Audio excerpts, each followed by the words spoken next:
Couturière, couturier, bonjour à tous, bienvenue dans cette nouvelle vidéo. Aujourd'hui, c'est un tuto que je vous propose. Nous allons coudre ensemble cette petite panière avec une petite poignée devant dans laquelle vous allez pouvoir ranger ce que vous voulez. Cette panière, franchement, c'est un tuto qui est accessible aux débutantes et aux débutants en couture. Il n'y a pas de réelle difficulté lors de ce tutoriel. Il y a assez peu d'étapes. Les quelques étapes qu'il y a sont systématiquement les mêmes. J'ai fait en sorte que ce soit le plus simple possible, donc il n'y a pas de raison que quelqu'un se plante au cours de ce tuto. Pour réaliser ce panier de rangement, il va vous falloir le patron PDF que vous allez pouvoir télécharger de deux façons, soit en vous rendant sur mon blog Couture Enfant. Je vous ai mis le lien direct vers la page du panier de rangement juste en dessous de moi là, dans la description. Sur la page du blog, vous allez avoir un lien à cliquer où il y a marqué « Cliquez ici » pour recevoir le patron PDF du panier de rangement. Vous cliquez, vous rentrez votre adresse email et le système vous envoie automatiquement un mail avec à l'intérieur le patron. La deuxième façon d'obtenir le patron PDF, c'est en étant sur le groupe Facebook de Couture Enfant. Pareil, hein, pour que vous ne cherchiez pas 2h30 sur Facebook, je vous ai mis le lien juste en dessous de moi dans la description. Et à partir du moment où vous êtes sur le groupe, vous allez pouvoir télécharger tous les patrons PDF que je propose gratuitement d'un simple clic. Voilà, vous choisissez la méthode qui vous paraît la plus simple pour vous et nous, on enchaîne. Maintenant que vous avez le patron PDF, il va falloir l'imprimer et de préférence à la bonne taille. Encore que pour une panière comme ça, c'est pas super important. En fait, le risque, si vous n'imprimez pas en respectant le bon format, c'est que la panière soit un tout petit peu plus petite. Alors, sur ce genre d'accessoire, c'est pas grave puisque, voilà, là, il n'y a pas... Cet objet n'est pas destiné à recevoir un autre objet à la même taille, ça n'est pas un vêtement, ça n'est pas un chapeau, un bonnet, un bob, j'en sais rien. Donc la taille n'est pas ultra importante, cependant c'est bien de savoir imprimer à la bonne taille. Lorsque vous allez imprimer votre patron, vous allez devoir cliquer sur votre logiciel d'impression la mention taille réelle ou échelle et mettre 100%. Si vous avez un doute concernant l'impression à la bonne taille, sur la première page du patron, il y a un carré de vérification qui fait 5 cm de côté. Donc avec une petite règle, vous venez mesurer que ce carré est à la bonne taille et si c'est le cas, on peut enquiller pour la suite. Cette planche de patron comprend 2 pages qu'il va falloir assembler. Pour cela, il va falloir plier sur les pointillés l'une des 2 pages comme ceci et venir poser les 2 pages bord à bord au niveau des pointillés, mettre un morceau de scotch et ensuite on peut passer à la découpe. Il y a 2 pièces de patron à découper avec votre paire de ciseaux à papier. La première, c'est cette espèce de chapeau de cow-boy on dirait. C'est le panier tout simplement. Et la seconde pièce, c'est ce rectangle qui est en fait la petite poignée qu'on retrouve sur le devant du panier. Voyons maintenant le matériel nécessaire à la couture de ce panier de rangement. Vous l'avez vu, hein, il y a une doublure à l'intérieur, un tissu extérieur différent, la poignée qui est faite avec le tissu de doublure, et ce que vous ne voyez pas, c'est qu'à l'intérieur, il y a également du molleton, une double couche de molleton pour avoir quelque chose comme ça qui se tienne. Donc pour le tissu extérieur ainsi que le tissu de doublure, moi je vais utiliser des choses assez épaisses, assez robustes, justement pour avoir cette sensation de tenue, que la panière se tienne correctement. Donc c'est du sergé de coton ainsi que de la bâchette. Ce sont des tissus qui vont être utilisés notamment pour les tissus d'ameublement, vous savez, pour refaire des sièges, pour faire des rideaux. Ce genre de choses, donc un tissu assez épais, assez résistant, et donc du coup plutôt idéal pour faire des panières, puisque on va avoir cette résistance, cette tenue, qui n'est pas du tout adapté du coup pour faire des vêtements, mais pour des petits accessoires, c'est nickel chrome. Et pour donner du volume, pour donner également un petit peu de tenue à ce panier, on va utiliser un molleton thermocollant. Pour toutes les dimensions, pour toutes les références aux tissus et aux molletons que j'utilise, c'est juste en dessous de moi dans la description, il y a également des petits liens si vous voulez aller voir ce que c'est précisément. Voilà, vous savez tout et on peut passer à la découpe des tissus. Vous allez voir que tous les tissus se découpent de la même façon et on va commencer par le tissu extérieur. On replie le tissu sur lui-même et on va positionner la pièce de patron en alignant la mention pliure avec le pli du tissu. De cette façon, on épingle tout autour. Et avec sa paire de ciseaux à tissu, on découpe tous les côtés, sauf le côté plié.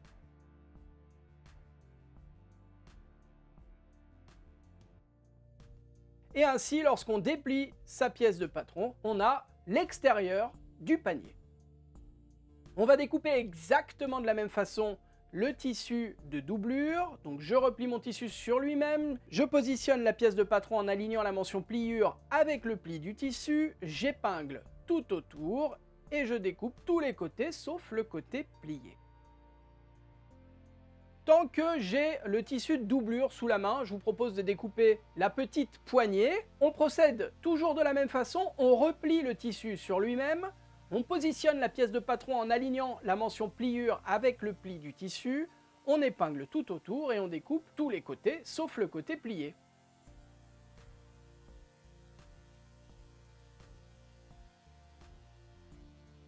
Et enfin, je vous l'ai dit, ce panier est entièrement entoilé. À l'intérieur, il y a 2 épaisseurs de molleton thermocollant que nous allons donc découper maintenant exactement de la même façon que le tissu extérieur et le tissu de doublure. Et comme nous avons besoin de 2 fois cette pièce de molleton, on y retourne. Et là, normalement, vous devriez avoir vos 5 pièces pour réaliser ce panier. Bon, et si vous êtes toujours là à suivre ce tuto et que vous n'êtes pas abonné, c'est le moment de le faire. Juste en dessous de moi, il y a un gros rectangle rouge normalement où il y a marqué abonnement. Il suffit de cliquer, c'est gratuit.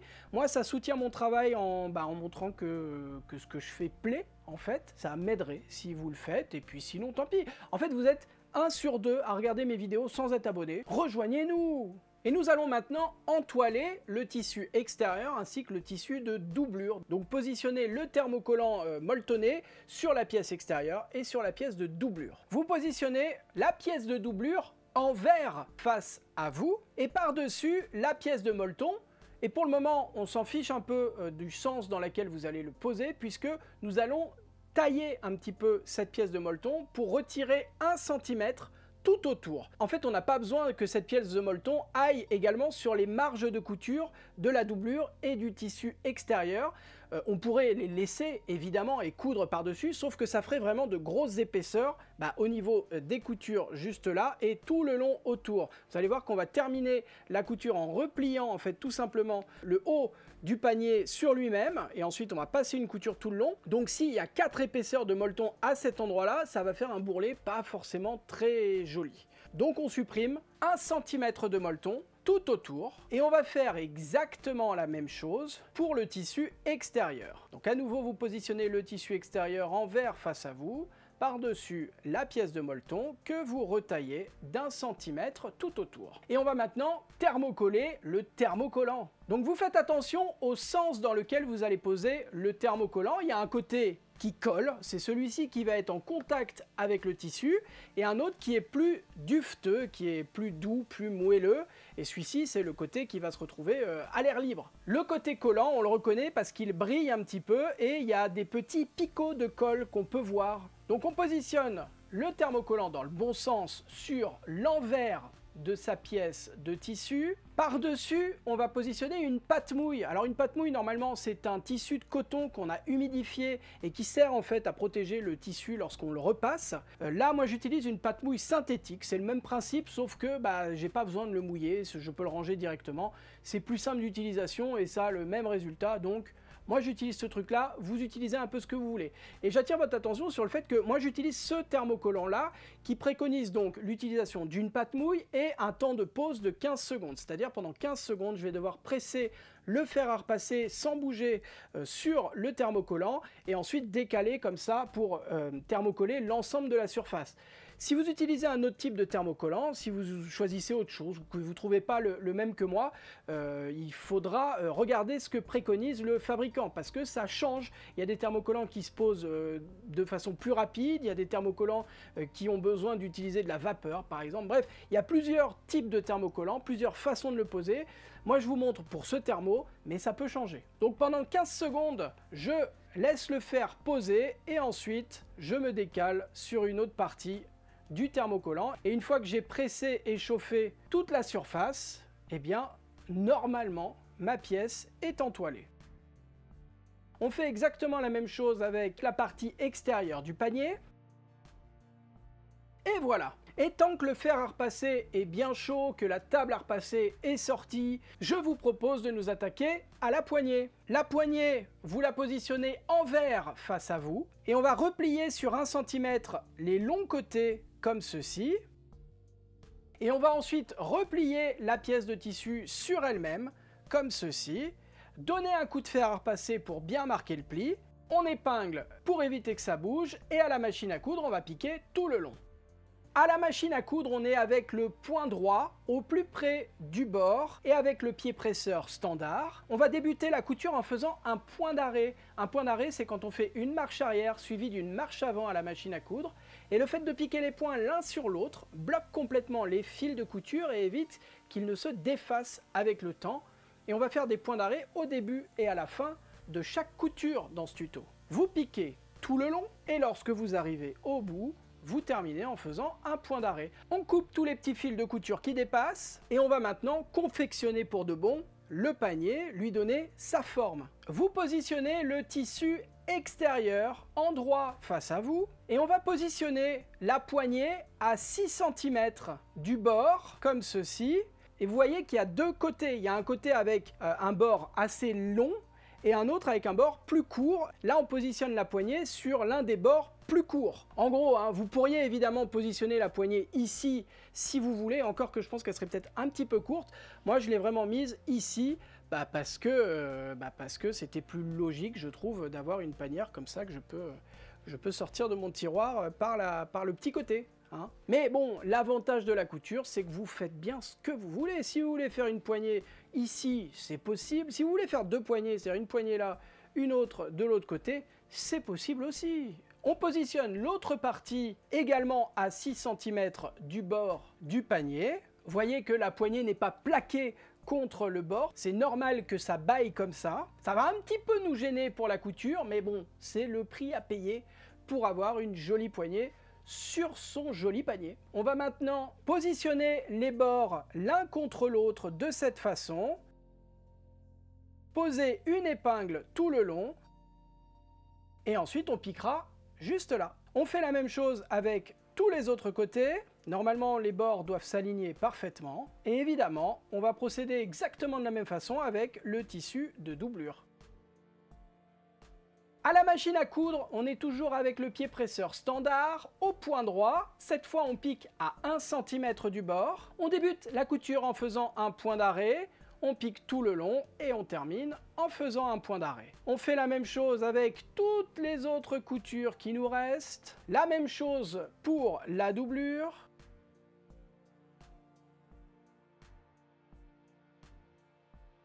On coupe les petits fils de couture qui dépassent. Et on va maintenant ouvrir les coutures au fer et pour que ça se fasse correctement, on va également couper l'extrémité de chaque angle juste ici. Voilà, on donne juste un petit coup de ciseau sans aller jusqu'à couper la couture que nous venons de faire. Et ça va nous permettre d'écarter les marges de couture et venir donner un coup de fer à repasser dessus pour les maintenir ouvertes.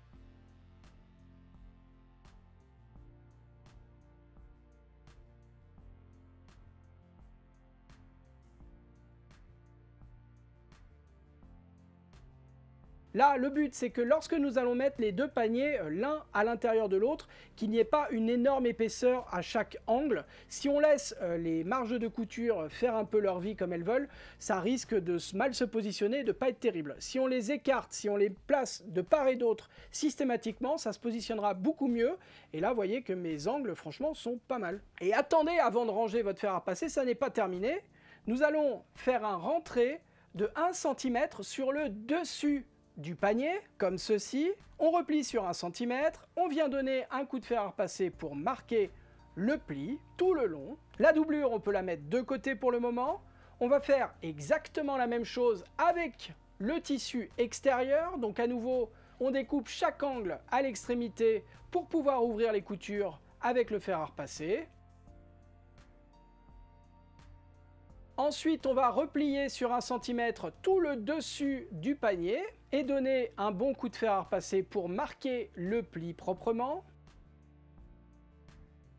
Et alors, petite différence avec la doublure, nous allons remettre la partie extérieure du panier sur l'endroit, comme ceci. Et maintenant, on glisse à l'intérieur la doublure. Et normalement, les deux pièces doivent parfaitement s'aligner. On va épingler tout le tour en haut. Et à la machine à coudre, on va piquer tout le long.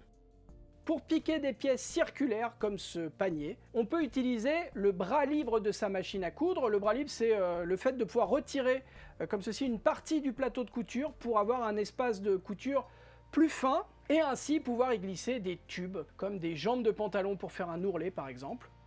On va piquer au point droit avec le pied presseur standard à 0,5 cm du bord. On débute en faisant un point d'arrêt, on pique tout le long en vérifiant bien que les deux parties du panier s'alignent bien sur le dessus. C'est important pour que ce soit propre et joli. Et lorsque vous avez fait tout le tour, vous terminez en faisant un point d'arrêt. On coupe les petits fils de couture qui dépassent et votre panier de rangement est terminé. Bravo à vous! Merci à toutes et tous d'avoir suivi ce petit tuto jusqu'ici, j'espère qu'il vous a plu. Si c'est le cas, vous connaissez la rengaine, vous n'hésitez pas à me le dire en laissant un petit commentaire, un pouce en l'air et surtout en vous abonnant à la chaîne YouTube. C'est gratuit, c'est le gros rectangle rouge juste en dessous de moi où il y a marqué abonnement, il suffit de cliquer normalement. Vous pouvez également soutenir mon travail en donnant un petit peu d'argent via YouTube. Ça c'est le bouton à côté, un bouton normalement bleu où il y a marqué rejoindre. Et moi je vous dis à la semaine prochaine pour une nouvelle vidéo. D'ici là, prenez soin de vous, bonne couture, bye bye.